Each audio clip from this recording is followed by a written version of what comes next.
Hello शिक्षकगण, स्वागत है आप सभी का फिर से मेरे YouTube चैनल पर। और आज हम कक्षा 7 के अध्याय 9 मानव पर्यावरण अंतःक्रिया थार प्रदेश में जनजीवन को लेकर आए हैं। इसमें हम लोग थार प्रदेश में रहने वाले लोगों का जनजीवन क्या है, वहाँ की दशा दिशा कैसी है, उसके बारे में जानकारी इकट्ठा करेंगे। यदि आप चैनल पर नए हैं तो मेरे चैनल को सब्सक्राइब कर लें और इससे अपनी तैयारी को अच्छी करें। चलिए पढ़ते हैं। यहाँ पर जो दिया गया है उसमें रवि जो है अपने माँ से थार प्रदेश के बारे में कुछ जानकारी लेना शुरू करता है, जिसमें उन्होंने एक ठो फोटो देखा और उसमें देखा कि ऊँट है, बालू है और सिर पर पगड़ी, पूरी आस्तीन की कमीज मतलब पैर तक की कमीज लोग पहने हुए हैं। इसका क्या मतलब हुआ? अब बात आती है कि जून के महीने में गर्मी रहती है और इस स्थिति में लोग इतनी बड़ी कपड़ा क्यों पहने हुए हैं। तो चलिए जो सार तत्व है जानने लायक उसे हम लोग जानते हैं। वो जो चित्र, जिस चित्र की बात हो रही है, जिस जगह की बात हो रही है, वो जगह जो है रेगिस्तानी इलाके थार का है। अपने देश के पश्चिमी भाग में थार रेगिस्तान है। थार राजस्थान और गुजरात में पड़ता है। तो यहाँ से जो मुख्य मुख्य बिंदु है हम लोग नोट कर लेंगे। हमारे देश के पश्चिमी भाग में थार है। यह किस किस राज्य में पड़ता है? राजस्थान और गुजरात में। यह पूरा क्षेत्र रेतीला है, मतलब बालू ही बालू है। बीच में अरावली की पहाड़ियाँ और जगह जगह पर बालू के टीले हैं। तो यहाँ भी होगा कि थार रेगिस्तान के बीच में कौन सी पहाड़ी है? तो अरावली की पहाड़ियाँ हैं। और यहाँ का जो क्षेत्र है वो पूरा शुष्क है और अत्यधिक गर्म है। शुष्क मतलब सूखा हुआ और काफ़ी गर्म है। दिन के समय में आंधियाँ चलती रहती हैं और बालू के कण उड़ते रहते हैं, लेकिन रात होते ही तापमान में कमी आ जाती है और पूरा इलाका ठंडा हो जाता है। तो यहाँ हम लोग थार के बारे में पढ़ रहे हैं। इस इलाके की औसत वर्षा साल भर में मात्र 25 सेंटीमीटर होता है। थार प्रदेश में औसत वर्षा साल भर में मात्र 25 सेंटीमीटर होती है। तो यहाँ के वातावरण को हम लोगों ने देख लिया। ये थार है कहाँ? तो हमारे देश के पश्चिमी भाग में। किस राज्य में है? तो राजस्थान और गुजरात में। पूरा क्षेत्र रेतीला है। यहाँ पर अरावली की पहाड़ियाँ हैं, जगह जगह बालू के टीले हैं। यहाँ के क्षेत्र शुष्क और अत्यधिक गर्म होते हैं। दिन भर आंधियाँ चलती है और बालू के कण उड़ते रहते हैं। रात में तापमान गिरता है और ठंडा होता है। औसत वर्षा लगभग 25 सेंटीमीटर होती है। चलिए बढ़ते हैं आगे। ये जरा हम लोग नक्शा से थार को देखेंगे। ये हमारा इंडिया का मैप है। देखिए इस इंडिया के मैप में जो थार है वो दिखाया जा रहा है आपको। थार जो ये जगह है, घेरा वाला जो ये जगह है, ये थार क्षेत्र को दिखा रहा है। थार क्षेत्र को थोड़ा सा बड़ा करके हम लोग देखते हैं। देखिए थार क्षेत्र को यहाँ पर थोड़ा सा बड़ा करके दिखाया गया है। तो थार जो क्षेत्र है उसमें देखिए ये राजस्थान का इलाका है, उसमें से थोड़ा सा गुजरात भी पड़ता है। तो यहाँ के जो प्रमुख जगह हैं, बीकानेर है, जैसलमेर है, जोधपुर है, बाड़मेर है, ये सब जगह हैं। बढ़ते हैं आगे। अब कि थार प्रदेश में पेड़ पौधे कैसे होते हैं? देखिए चूँकि है क्या, यहाँ पर वर्षा कम होती है और बालू के कण होते हैं, इसी कारण से यहाँ पर कंटीली झाड़ियाँ, कीकर, बबूल, खजूर, खेजरी, ज्वारपाठा, नागफनी जैसी वनस्पतियाँ होती है। इन वनस्पतियों का नाम भी रख लेंगे। थार प्रदेश में कंटीली झाड़ियाँ, कांट वाला झाड़ियाँ, कीकर, बबूल, खजूर, खेजरी, ज्वारपाठा और नागफनी जैसी वनस्पतियाँ होती है। क्योंकि ये सब जो पौधे हैं ये कम जल में भी हो सकते हैं और वहाँ पर जल होती नहीं है। इन वनस्पतियों की पत्तियाँ जो होती है वो चिकनी, छोटी और मोटी होती है। काफ़ी कोमल होती है, छोटी होती है साइज में और मोटी होती है। और तना इसका जो भी होगा वो कांटेदार होगा। तो इस प्रदेश में होने वाले पौधों की पत्तियाँ चिकनी होती है, छोटी होती है और मोटी होती है, जबकि तना क्या होता है? कांटेदार होता है। जड़ काफ़ी गहरा होता है क्योंकि उसे पानी की ज़रूरत होती है और पानी की खोज में वो काफ़ी गहरी होती है। क्योंकि जड़ जो है गहराई से नमी लेती है और पत्तियों के मोटे होने के कारण उसमें नमी देर तक टिकी रहती है। जड़ जो है काफ़ी गहरी जाकर के ज़मीन से पानी लाता है और पत्तियाँ जो मोटी होती है तो उसमें पानी भरा हुआ रहता है। पेड़ पौधे की ये सारी प्रक्रिया वातावरण से अनुकूलन के उदाहरण हैं। चलिए बढ़ते हैं आगे। क्या है? आगे है यहाँ रवि पूछ रहा है कि क्या यहाँ धान की फसलें होती है या नहीं होती होगी। तो यहाँ पर माँ बता रही है कि यहाँ धरातल में बालू या बालू युक्त मिट्टी पाई जाती है। क्योंकि यहाँ पर बालू ही बालू है तो यहाँ पर बालू युक्त मिट्टी पाई जाती है, जिससे स्थानीय भाषा में रेतीली मिट्टी कहा जाता है। बालू युक्त मिट्टी को स्थानीय भाषा में रेतीली मिट्टी कहते हैं। बालू के टिब्बे यहाँ खूब मिलते हैं। यहाँ के लोग अनाज कौन कौन उपजाते हैं? बाजरा, जौ, जई, ये सब मोटा अनाज है, इसी सब का खेती होता है। बाजरा, जौ, जई। जहाँ पर सिंचाई की सुविधा है वहाँ पर गेहूँ, दलहन, मक्का और सब्जी की भी खेती होती है, लेकिन ये सब वहाँ होती है जहाँ सिंचाई की सुविधा है। इसके बाद है बाजरे की रोटी, इनका मुख्य भोजन है। यहाँ के लोगों का मुख्य भोजन क्या है?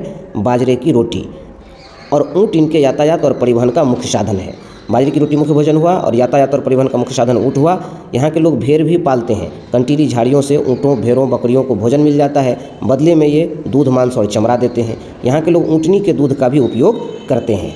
चलिए बढ़ते हैं आगे। लोग जरा इसको देख लेते पहले। यहाँ देखिए, इन क्षेत्रों में पहाड़ों से वर्षा का जो जल नीचे आता है उन्हें कृत्रिम झील बनाकर जल भंडारण करते हैं। जब कभी बारिश होती है ना, तो पहाड़ से जो वर्षा का जल आता है नीचे, उसको हम लोग यहाँ पर गड्ढा खोद करके संचित कर लेते हैं, भंडारण कर लेते हैं। यहाँ पर और जो बात है वो है, लोग बालू की आंधियों और तेज़ धूप की गर्मी से बचने के लिए सिर पर पगड़ी बांधते हैं। चूँकि देखिए, बालू का आंधी आता रहता है और तेज़ धूप की गर्मी से बचने के लिए सिर पर पगड़ी बांधते हैं, जिसको साफा कहा जाता है। क्या कहा जाता है? साफा। वहाँ के लोग इसे साफा कहते हैं। पूरे बदन को कपड़े से ढकने से दिन के समय शरीर लू और उच्च तापमान से बच जाता है। पूरे देह को बड़ा सा कपड़ा पहन करके झाँप लेता है पूरे पैर तक, जिससे लू और उच्च तापमान से बचत हो जाती है। जबकि रात में अत्यधिक सर्दी से बचाता है। अब देखिए, चूँकि वो बालू ठंडा हो जाने के बाद काफ़ी ठंडा भी हो जाता है, तो वही कपड़ा इनको रात में सर्दियों से भी बचाता है।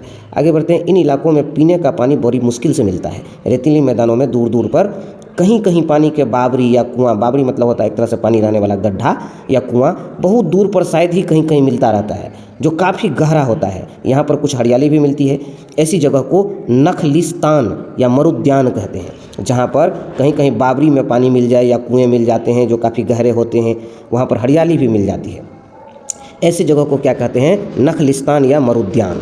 वहीं से पीने का पानी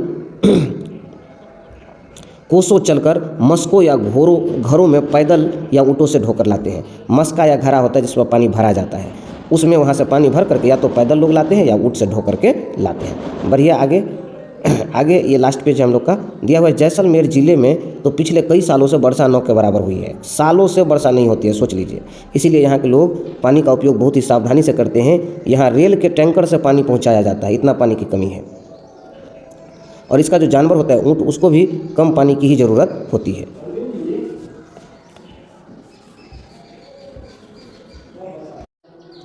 यहाँ के लोग पशुपालन करते हैं, जिनसे इन्हें दूध, मांस, चमड़ा मिल जाता है। पशुपालन जो करते हैं जिनको दूध, मांस और चमड़ा मिल जाता है।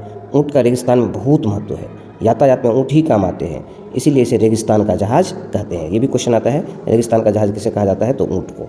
उसके बाद है आपको, इनके बालों से कंबल, रजाई, कालीन भी बनते हैं। इनके कुटीर उद्योग हैं, मतलब रजाई, कंबल, कालीन का कुटीर उद्योग है यहाँ पर।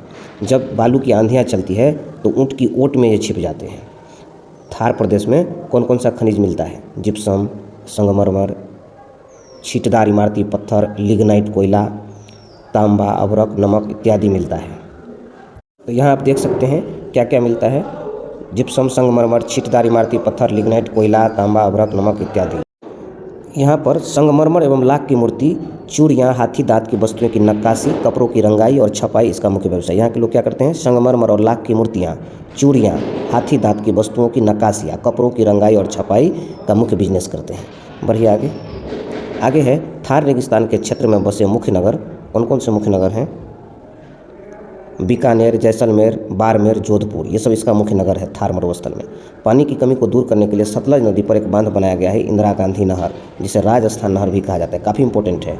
राजस्थान नहर को किस नदी से पानी मिलता है वो पूछा जाता है। ये सतलज नदी होगा। या इंदिरा गांधी नहर को किस नदी से पानी मिलता है? तो वो सतलज नदी से। और ये भी पूछा जाता है कि इंदिरा गांधी नहर जो है वो किस राज्य को ज़्यादा सिंचाई में मदद कर रहे हैं? तो राजस्थान को। तो सतलज नदी को बांध बना करके यहाँ से एक नहर निकाली गई है, जिसका नाम है इंदिरा गांधी नहर, और इसी को राजस्थान नहर भी कहा जाता है। इस नहर से बीकानेर, गंगानगर, जैसलमेर जैसे जिलों में सिंचाई की सुविधा बढ़ी है।